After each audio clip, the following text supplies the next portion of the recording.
le parquet de Melun a obtenu gain de cause.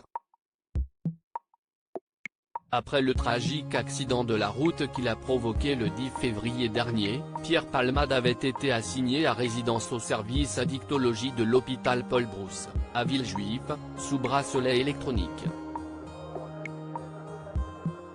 Finalement, ce lundi 27 février 2023, la Cour d'appel de Paris a ordonné le placement de l'humoriste en détention provisoire.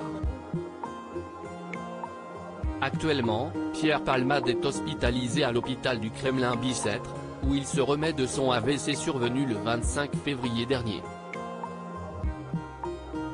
Dès que son état de santé le permettra, il purgera sa peine à la prison de Fresnes. Alors que beaucoup se sont réjouis de cette nouvelle, certains ont toutefois remis en question la décision de la justice. Comme Patrick Balkany, qui a estimé que sa place n'est pas en prison. En prison, vous avez énormément de toxicos qui hurlent à la mort.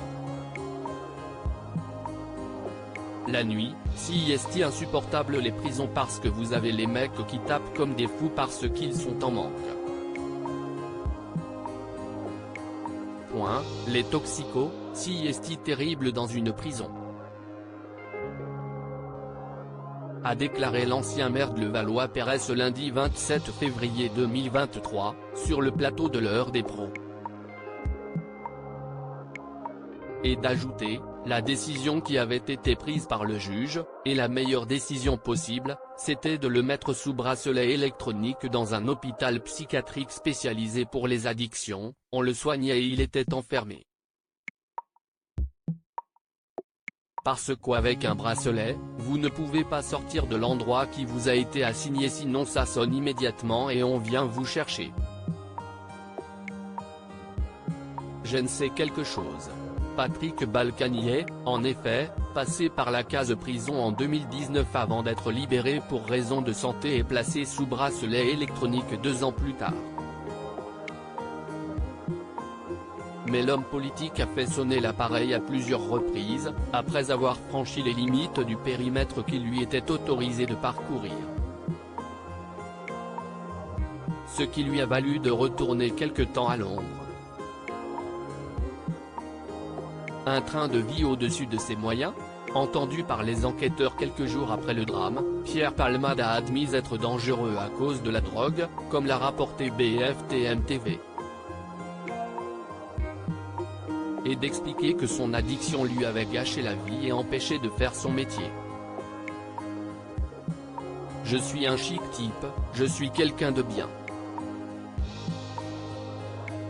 Il faut que mon rapport avec la drogue soit résolu, que la drogue soit bannie de ma vie, a-t-il déclaré. Pierre Palmade en 2019 @photosipa Lionel Urman. En plus de la cocaïne, Pierre Palmade est devenu accro à la 3-MMC, une drogue de synthèse qui se consomme par voie orale ou injection. Une nouvelle dépendance à cause de laquelle il ne parvient plus à travailler, a-t-il dit, affirmant ne plus percevoir que des droits d'auteur insuffisants, 5 000 € par mois, pour son train de vie qu'il estime à 6 000 € par mois, toujours d'après la chaîne d'info en continu.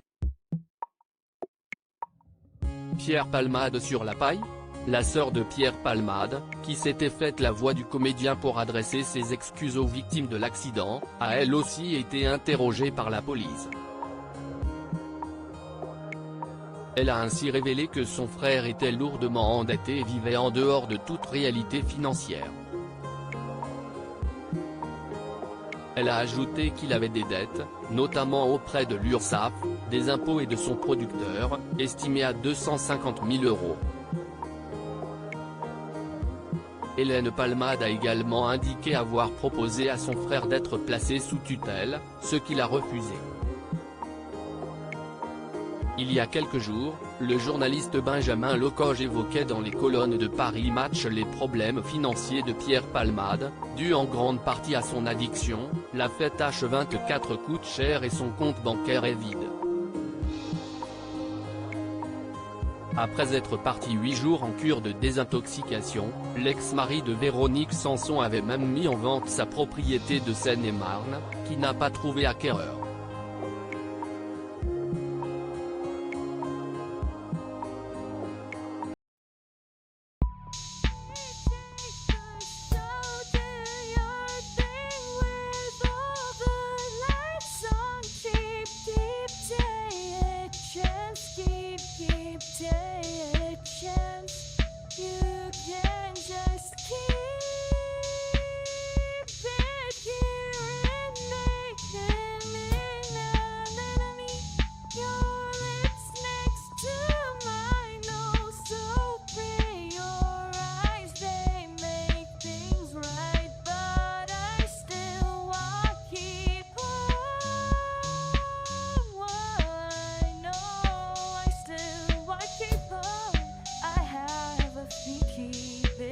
pas